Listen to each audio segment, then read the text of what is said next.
All right, so let's take a quick look at how we can go and clean up this before we move forward here. So what we're going to do is we're going to add in a function here, and we're going to start off with the event begin play. And we'll call this function, we'll call this add impulse. Now we'll just call it add impulse, okay? And what we'll do is we'll hop back into the event graph, make sure we highlight everything. We're going to cut it. So we make sure we got everything and we're going to paste it. Okay.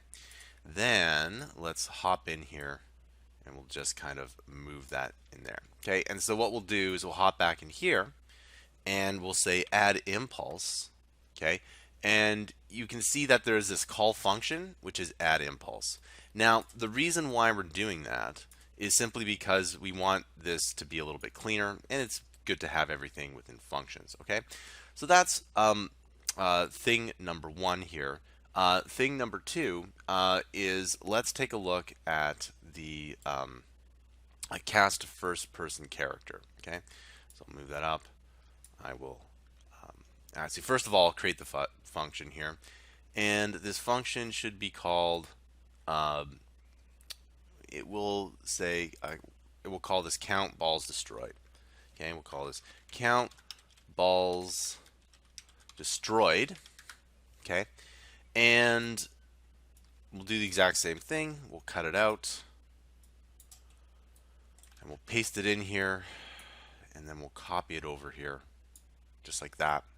Okay, and you'll see that we'll go back here, we'll go count balls destroyed, and we'll simply drag that in here. Okay, there we go. So this next one here is going to be a little bit more challenging. Okay, so for example, if we cut this out, right, and then we add in this function here,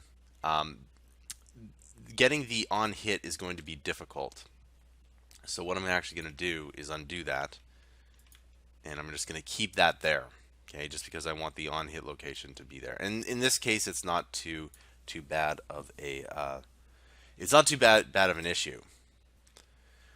But if you really wanted to do this here, this spawns the actor, spawns the explosion. We'll say spawn explosion. Okay. Now what we need to do is let's compile it first and then add an input. And this input is going to be, well, we'll just call it transform. And the type will be transform. Okay. Now, this is one thing that confused me when I was learning to code. We have small t transform and big T transform. If you want to call this something different, like transform to take in or something, you can do that. But remember, the small t and the big T aren't the same thing. So that is a little bit confusing, and I get that. So now you can see we have the transform in here. So let's just hop back and let's cut this out. Hop into spawn transform, and we'll paste. Okay. Now, again, what we'll do is we will drag this in here. And we don't need that yet. So we'll just drag the spawn transform in here. And I believe the destroy actor was done like so. In any event, now let's call this spawn explosion. And now we can simply do this here. Target self, and then the hit location we can convert to transform here. Okay, so you can see basically that this looks a lot cleaner. And by the way, if we want to have a more complex game, then this is probably the way to do it. Okay, so I'm just going to compile and save it here. And then if you look back, we'll go ahead and take a look at this here, and let's see if everything works. And so the spawn transform, or the explosion, didn't quite work. So we need to go and take a look there. And it's probably because we need to add in, or we need to reference the item there. So I think I know what the problem is. So let's go ahead and let's delete that. And it's because it was never called in the first place. So let's save it and play it again. And this is why you got to test things. Wow, there we go. So everything is indeed working. Okay, so let's hop back into the blueprint here. And there you go. You can kind of see that this is a good way to do that. Now, what you can also do is if we go back to, for instance, the cube or the spawner blueprint. Okay, now this one, isn't as complicated, but you could do the same thing. All right, so we now have these items here. So this is spawn actor. All right, so what we'll do is we'll say that this is a new function, and we'll call this spawn timer. Okay, and what we'll do is we will just kind of move this up and out of the way so we can cut this out,